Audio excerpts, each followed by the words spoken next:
ஆண்டவராகிய இயேசு கிறிஸ்துவின் நாமம் மகிமைப்படுவதாக. இந்த நாளுக்கான தேவனுடைய வார்த்தை: கர்த்தர் உன்னை வாளாக்காமல் தலையாக்குவார், நீ கீழாகாமல் மேலாவாய். உபாகமம் 28:14. இந்த வார்த்தை இப்படியாய் சொல்லுகிறது: ஆண்டவர் நம்மை ஒருபோதும் வாளாகாமல் நம்மை தலையாக்குகிறவர் என்று சொல்லப்பட்டிருக்கிறது.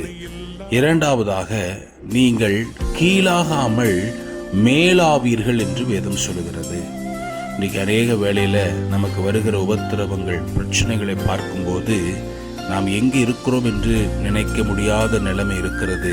ஆனால் மீண்டும் இந்த நாளில் கர்த்தருடைய வார்த்தை உங்களுக்காக வருகிறது.